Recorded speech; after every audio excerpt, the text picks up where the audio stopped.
Let me paint you a picture. Imagine a quiet, dimly lit room in Gloucester, Massachusetts. The only sounds are the steady tick-tock of a clock and, in the distance, the soft, rhythmic hush of waves on the shore. And in a worn armchair sits an old man. His hands, well, they're thick and scarred from a lifetime at sea. This is Arthur Crawford, and his story is one we need to hear. You see, at 90 years old, Arthur has seen it all. He's weathered more storms, both on the ocean and inside his own heart, than most of us could ever imagine. But here's the thing, he didn't just survive. He forged a kind of deep, unshakable wisdom. This is the story of that wisdom, a philosophy he learned not from a classroom, but from a life of incredible hardship. So, let's start here.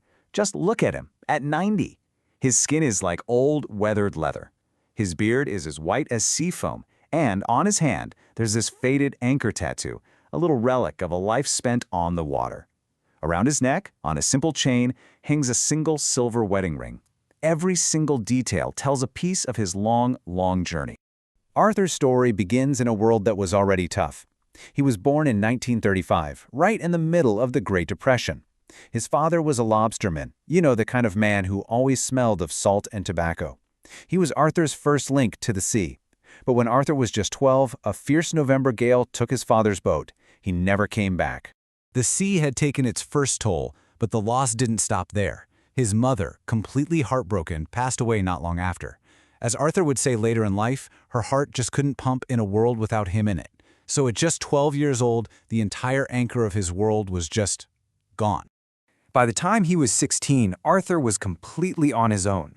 An orphan, working as a deckhand, with nothing to his name but a sea chest and the salt in his blood. And it was right here, in the unforgiving classroom of the Atlantic Ocean, that he learned his first great lesson. Faced with a world that had literally taken everything from him, Arthur had a choice. He could sink in bitterness, or he could learn to navigate. He chose to navigate. And this brings us to the first core principle he built his life on. It's a foundational idea in Stoic philosophy called the dichotomy of control.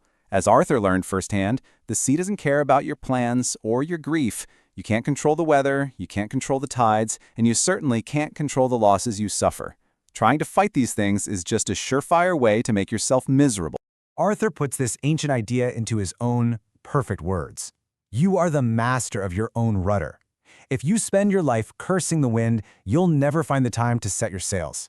He got it. He understood that while he couldn't control the wind, he could control his response to it. He could mend his nets. He could steer his own rudder. The lesson? Focus only on what's in your power, your actions, your choices, your character. Let the rest belong to the sea. So, now we come to the second great lesson of Arthur's life. After years of solitude on the water, his world was about to be touched by this profound joy. A joy that, as it turned out, would be followed by an even more profound tragedy. He met and married a woman named Eleanor O'Shea, and for the first time since he was a boy, he wasn't just a solitary sailor, he was part of a we. He promised he'd show her the world, that he'd share the horizon that had been his only real companion for so long. Just 2 years later, he took her with him on a voyage to Thailand. They didn't have much, but they had each other. And then disaster struck. Cholera swept through the port where their ship was docked. It was fast, brutal, and Arthur could only watch as the love of his life, the light of his world, faded away in a humid cabin so far from home. It felt like the sea had betrayed him all over again. I mean, how does anyone recover from a loss like that? Arthur found the answer in another Stoic practice, and it's maybe the hardest one of all, amor fati. It's Latin for love of one's fate. And it doesn't just mean you put up with what happens to you. It means you truly embrace it.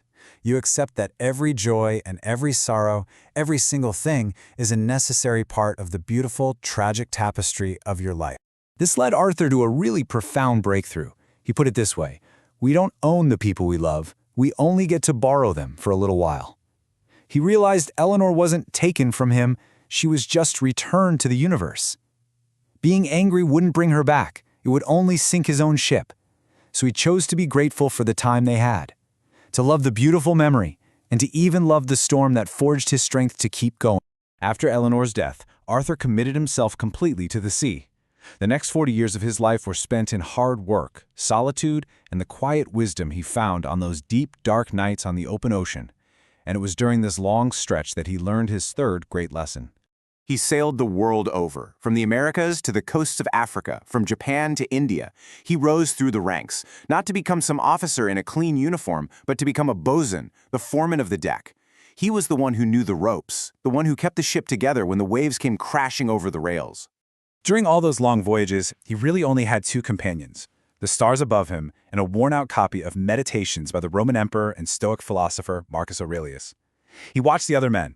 He saw the ones who broke under pressure and the ones who seemed to thrive in it. And he realized the difference was always what they carried inside themselves. Through his reading, he discovered this practical Stoic tool called premeditatio malorum. It translates to the premeditation of evils. Basically, it's the practice of actively visualizing the challenges that might be coming.